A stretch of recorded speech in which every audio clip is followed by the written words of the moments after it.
खैबर पख्तूनख्वा किसी सूरत ऑपरेशन की इजाजत नहीं देंगे। अली अमीन गंडापुर का वाज़ेह ऐलान। कहा, इंटेलिजेंस बेस्ड ऑपरेशन चलते रहते हैं लेकिन ऑपरेशन का फायदा नहीं नुकसान ही होना है। अवाम का अपने इदारों और हुकूमतों से एतमाद उठ चुका। गलत पॉलिसियों की वजह से अवाम का एतमाद खत्म हुआ। अब उन गलत पॉलिसियों पर नजरसानी करके अवाम के एतमाद को बहाल करें। गुट तालिबान अभी तक घूम रहे हैं। एपेक्स कमेटी से मंजूरी लेकर उनकी मूवमेंट महदूद की लेकिन वो अभी भी मौजूद हैं। सरेंडर करने वाले गुट तालिबान से ये तवक्को न करें कि वो आपको जंग जीत कर देंगे। ये गुट तालिबान नाके लगाकर भत्ते तो लेते हैं और कुछ इलाकों में दीगर तालिबान भी मौजूद हैं लेकिन वो नाका नहीं लगा सकते। एक आध घंटा खड़े होकर निकल जाते हैं। एक साल में हमने 680 से ज्यादा दहशतगर्द मारे लेकिन ये हल नहीं, मजीद दहशतगर्द आ जाते हैं। अफगानिस्तान से दहशतगर्द आ रहे हैं, हमें अफगानिस्तान से बात करना पड़ेगी जहां उन्हें तहफ़्फ़ुज़ मिलता है। 2200 किलोमीटर का बॉर्डर है। बाढ़ लगाई लेकिन वो बाढ़ भी मुकम्मल दुरुस्त हालत में नहीं। कौमी सलामती कमेटी इजलास में एक प्रेजेंटेशन थी, इसके बाद सब लोगों ने अपनी अपनी बात की, किसी की बात का जवाब नहीं दिया और फिर एलामिया पेश कर दिया। इस तरह दहशतगर्दी खत्म होना होती तो पहले खत्म हो चुकी होती। बात करने के बाद उसका नतीजा निकालना और तफसील से प्लान बनाना जरूरी होता है। दहशतगर्दों के खिलाफ इंटेलिजेंस बेस्ड ऑपरेशन को मजीद मुनज़्ज़म और बढ़ाया जाएगा। राना सनाउल्लाह कहते हैं कि अली अमीन अफगानिस्तान से गुफ्तगू से इस मुताल्लिक पहले सूबे में इत्तफाक़ राय पैदा करें और विफाक के पास प्रपोजल लेकर आ जाएं। कौमी सलामती पार्लिमानी कमेटी इजलास में तमाम सूबों की नुमाइंदगी थी। खैबर पख्तूनख्वा और बलोचिस्तान के नुमाइंदे भी इजलास में शरीक थे। सब ने मौक़िफ़ इख्तियार किया कि दहशतगर्द का किसी कौम या जुबान से ताल्लुक नहीं, दहशतगर्दी को किसी और जवाब से जोड़ा जाए ये नाकाबिल कबूल है। अख्तर मैंगल, महमूद अचकज़ई, अब्दुल मालिक बलूच जैसे लोग पाकिस्तान के हमदर्द हैं, उनके साथ बात होनी चाहिए। PTI का अहम इजलास में शिरकत न करने का रवैया गैर सियासी। जो कौमी सलामती पर लोग के साथ बैठने से इनकारी हैं उनसे क्या बात हो सकती है। अगर PTI दरख्वास्त दे तो बानी PTI को पेरोल पर बुलाया जा सकता है। मैं वज़ीर आज़म को बानी PTI को पेरोल पर बुलाने का मशवरा दूंगा। कौमी इत्तफाक़ राय के लिए इसमें कोई मज़ायक़ा नहीं। सदर मुमलिकत आसिफ अली जरदारी की ज़ेर सदारत अमन व अमान की सूरत हाल पर कोयटा में अहम इजलास। Chairman Peoples Party Bilawal Bhutto Zardari की खुसूसी शिरकत। वज़ीर आला बलोचिस्तान मीर सरफराज बुगटी ने सूबे में अमन व अमान की सूरत हाल पर ब्रीफिंग दी। इजलास में खिताब से सदर मुमलिकत ने कहा, दहशतगर्द कौम को तकसीम करना चाह रहे हैं, उन्हें हर कीमत पर शिकस्त देंगे। बलोचिस्तान दिल के करीब है, सूबे की तरक्की और पायदार अमन चाहते हैं। बलोचिस्तान के हर बच्चे को स्कूल में देखना चाहते हैं। रियासत ने कायम रहना है, दहशतगर्दी के खिलाफ जंग जीतनी है। इंसदाद दहशतगर्दी विंग को जदीद असलहा फराहम करेंगे। इजलास में कायम मुकाम governor Balochistan captain retired Abdul Khaliq Achakzai, chief secretary Balochistan Shakeel Qadir Khan, IG police Muazzam Shah Ansari समेत आला हुक्काम की शिरकत।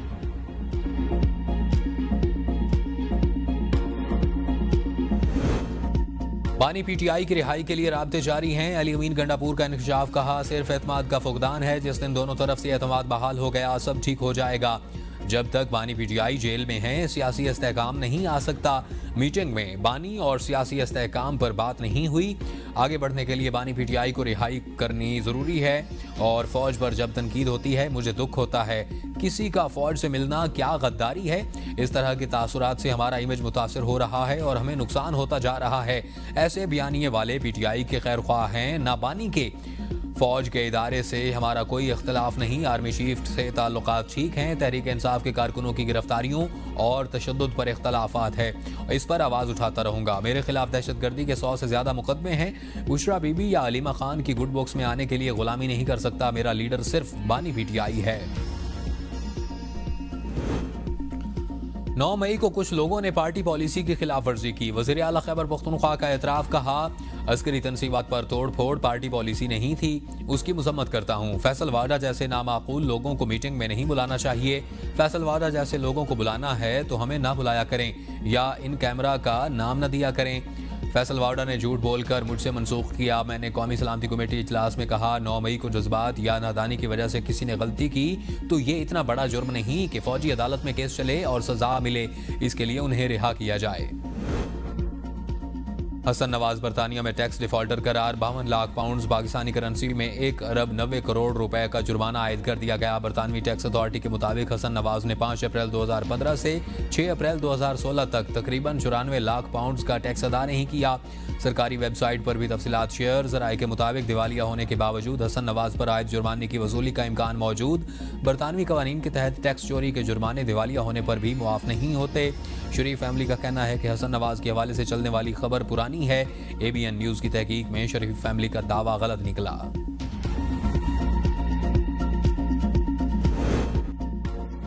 बानी PTI की जेल मुलाकातों के तमाम मुकदमात आज समाअत के लिए इस्लामाबाद हाई कोर्ट में मुकर्रर। कायम मकाम चीफ जस्टिस सरदार सरफराज डोगर की सरबराही में 3 रुकनी बेंच आज समाअत करेगा। इस्लामाबाद हाई कोर्ट के जस्टिस अरबाब मोहम्मद ताहिर और जस्टिस आजम खान भी लार्जर बेंच का हिस्सा होंगे। मिशाल यूसुफजई की बानी PTI से मुलाकात न कराने पर तौहीन अदालत केस भी मुकर्रर करदा केसेस में शामिल। वज़ीर आज़म सऊदी अरब के 4 रोज़ा दौरे पर पहुंच गए। मक्का के नायब गवर्नर शहजादा सऊद ने वज़ीर आज़म का इस्तकबाल किया। वफ्द में नायब वज़ीर आज़म इसहाक डार, वज़ीर आला मरियम नवाज और वफाकी वज़रा शामिल हैं। वज़ीर आज़म की सऊदी वली अहद शहजादा मोहम्मद बिन सलमान से मुलाकात का भी इम्कान। दोनों रहनुमा तिजारत और कलीदी शोबों में शराकतदारी के फ़रोग पर तबादला ख्याल। दोनों ममालिक में इक़्तिसादी ताउन आसान बनाने के तरीकों पर भी गुफ्तगू हुई। मशरिक़ वुस्ता समेत फ़लस्तीन की सूरत हाल पर भी बातचीत की गई।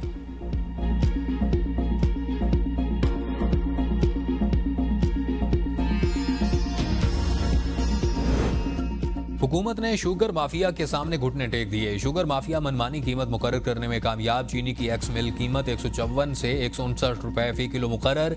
मार्केट में 164 रुपए किलो में फरोख्त होगी। नायब वज़ीर आज़म इसहाक डार का इजलास से खिताब। कहा आइंदा साल क्रशिंग सीजन 1 नवंबर से शुरू होगा। खिलाफ वर्जी पर कार्रवाई होगी। वज़ीर आज़म ने चीनी की कीमतों के हवाले से कमेटी कायम की थी। 274 सस्ते बाजारों में चीनी 130 रुपए फी किलो फराहम की जा रही है। मिल्स मालकान क्रशिंग सीजन बर वक्त शुरू करेंगे। आइंदा साल क्रशिंग सीजन 1 नवंबर से शुरू होगा। खिलाफ वर्जी पर कार्रवाई होगी। कमेटी इजलास में शुगर मिल्स मालकान के तहफ़्फ़ुज़ात का जायजा लेकर तमाम ज़रूरी इक़दामात पर गौर किया गया। चीनी की कीमतों पर चेक रखने के लिए राना तनवीर की सरबराही में सब कमेटी बना दी। चीनी का बहरान, शुगर मिल्स की चांदी। अवाम से अरबों रुपए बटोर लिए गए। चीनी की कीमत 1 रुपए फी किलो बढ़ने में शुगर मिल्स मालकान को 2.8 अरब रुपए का फायदा। सिर्फ एक हफ्ते में शुगर मिल्स ने 26 अरब रुपए इजाफी कमा लिए। क्रशिंग सीजन के आगाज से अब तक शुगर मिल्स को 76 अरब रुपए इजाफी मिले।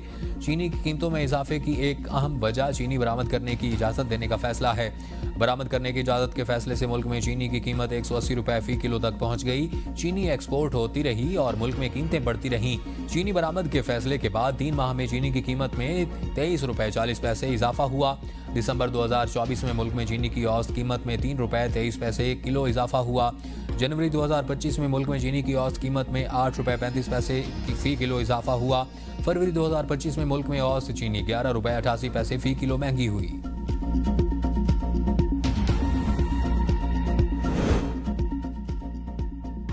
विरासत में हिस्सा न देने पर फौजदारी कार्रवाई होगी। रिवायात और रस्म रिवाज की बुनियाद पर खवातीन को विरासत से महरूम करना गैर इस्लामी करार। फेडरल शरीयत कोर्ट ने खवातीन को विरासत से महरूम करने वालों के खिलाफ फौजदारी कार्रवाई की हिदायत दे दी। फैसले में कहा बन्नू में चादर और पर्ची नामी रिवायात पर अमल करके खवातीन को विरासत से महरूम किया जाता है।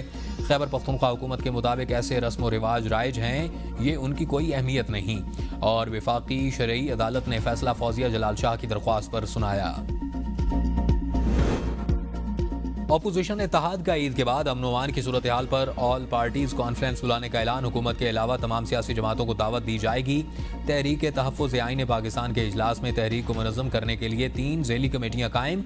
राब्ता कमेटी की सरबराही असद कैसर के सुपुर्द सियासी सरगर्मियों और राब्तों की कमेटी हामिद रजा की ज़ेर निगरानी काम करेगी। ऑल पार्टीज कॉन्फ्रेंस कमेटी की सरबराही लतीफ़ खोसा को दी गई। जमीयत उलमा इस्लाम के रहनुमा हाफिज हुसैन अहमद इंतकाल कर गए। हाफिज हुसैन अहमद के बेटे मुनीर अहमद के मुताबिक हाफिज हुसैन अहमद तवील अरसे से गुर्दों के अर्जे में मुब्तला थे।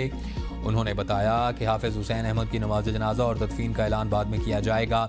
जमीयत उलमा इस्लाम ने भी अपने ऑफिशियल फेसबुक अकाउंट से हाफिज हुसैन अहमद इंतकाल की खबर सुना दी। जमीयत उलमा इस्लाम के सरबराह मौलाना Fazlur Rehman, chairman Peoples Party Bilawal Bhutto, वफाकी वजीर दाखिला मोहसिन नकवी ने सीनियर सियासतदान हाफिज हुसैन अहमद की वफात पर इज़हार अफसोस किया। मौलाना फजलुर रहमान ने कहा कि हाफिज हुसैन अहमद की वफात हसीन यादों का एक बाब खत्म हो गया।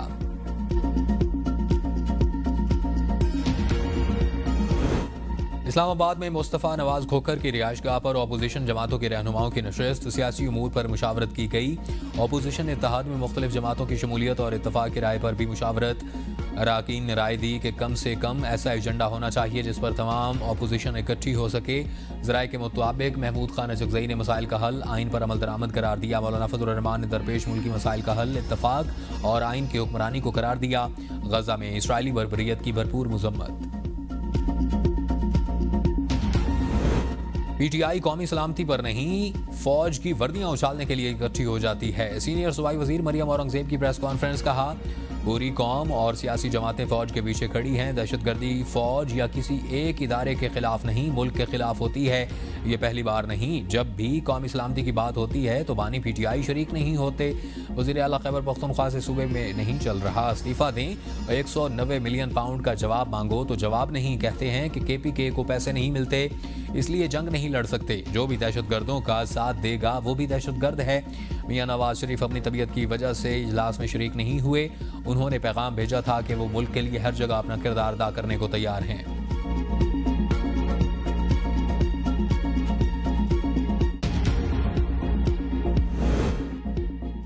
$190 मिलियन फैसले के 2 माह बाद बानी पीटीआई और बुशरा बीबी की सजा मुअत्तली की दरख्वास्तें इस्लामाबाद हाई कोर्ट में दायर। दरख्वास्तों में मौक़िफ़ अपनाया गया है कि नैब ने बदनीयती से अपने इख्तियारात का गलत इस्तेमाल किया। नामुकम्मल तफ्तीश की बुनियाद पर जल्दबाजी में सजा सुनाई गई। नेशनल क्राइम एजेंसी से मुआहदे का मतन हासिल न करना तफ्तीशी एजेंसी की हिचकिचाहट को वाज़ेह करता है। NCA हुकाम को शामिल तफ्तीश भी नहीं किया गया। इस्तग़ासा मुकम्मल शवाहिद पेश करने में नाकाम रहा। अदालत 17 जनवरी को सजा मुअत्तल करके जमानत पर रिहाई दे। मरकजी अपील के हतमी फैसले तक फैसला और सजा मुअत्तल करने की भी इस्तदा।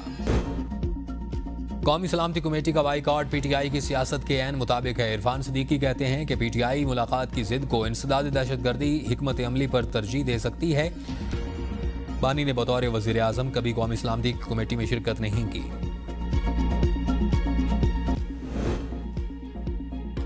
अदलिया की आज़ादी पर कोई समझौता नहीं होगा। फैसले सिर्फ कानून के मुताबिक होंगे। इंसाफ में ताखीर इंसाफ से इनकार के मुतरादिफ है। चीफ जस्टिस पाकिस्तान ने एंटी करप्शन हॉटलाइन कायम कर दी। जस्टिस याहिया अफरीदी कहते हैं कि मुकदमा मुकर्रर करवाने के लिए कोई रिश्वत तलब करे तो फौरी आगाह किया जाए। शिकायत कुनिंदा का नाम खुफिया रखते हुए फौरी कार्रवाई की यकीन दहानी कराता हूँ। सुप्रीम कोर्ट एंटी करप्शन का एहलकार शिकायत कुनिंदा से मुसलसल राब्ते में रहेगा। दर्ज कराई गई शिकायत का फैसला 30 और पेचीदा मामले का 2 माह में फैसला होगा। एंटी करप्शन हॉटलाइन पर शिकायत बजरिया व्हाट्सएप, ईमेल्स और टेलीफोन कॉल्स दर्ज करवाई जा सकती हैं। रिश्वत और सिफारशात की अदम बर्दाश्त की पॉलिसी पर अमल पैरा हूँ। सुप्रीम कोर्ट की अव्वलीन तरजीह अवाम को फौरी इंसाफ पहुँचाना है। 5 माह में 7,633 मुकदमात दायर, 11,000 से जायद मुकदमात को निपटाया गया। Islamabad high court bar association के सदर की क़यादत में वफ्द की चीफ जस्टिस से मुलाकात। मातहत अदलिया के जजेस के दूसरे सूबों में रोटेशन का मुतालबा।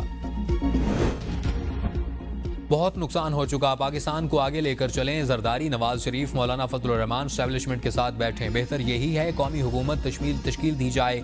साबिक वजीर फवाद चौधरी की मीडिया से गुफ्तगू। कहा, कौमी सलामती कमेटी इजलास में अली अमीन गंडापुर ने कहा, पहले ये तय कर लें कि दहशतगर्द कौन है। इस वक्त इंसदाद दहशतगर्दी अदालतों में सबसे ज़्यादा पीटीआई के केसेस चल रहे हैं। अगर बानी पीटीआई और हम दहशतगर्द हैं तो फिर बात ख़त्म हो गई। हमारे लीडरशिप में वो चीज़ नहीं आई कि वो लोगों को इकट्ठा कर सके।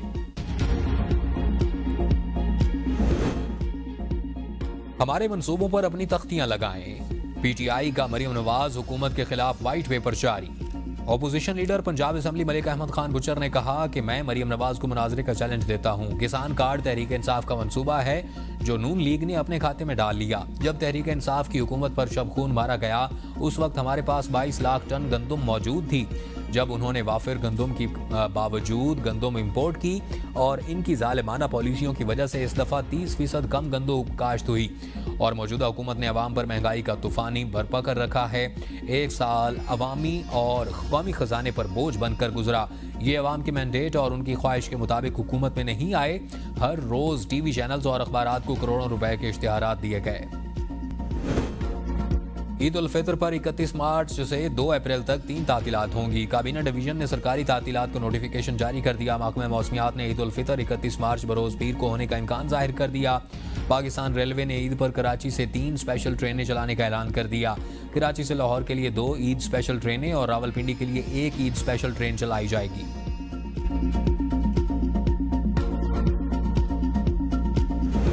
मसनूई जहानत में पहली बार पाकिस्तान का चैट बोट तैयार। वज़ीर मुमलिकत IT शीज़ा फातिमा कहती हैं कि मसनूई जहानत आगे बढ़ती गई तो बहुत से शोबों में फ़ायदा होगा। तलबा के लिए मसनूई जहानत का इस्तेमाल उनकी सलाहियतों को निखारता है। दुनिया का मुकाबला करने के लिए जदीद उलूम की महारत ज़रूरी है। स्टार्टअप्स में काम करने वाले बच्चों को मसनूई जहानत दरकार है। इस्लामाबाद के स्कूलों में AI क्लासेस शुरू हो गई हैं।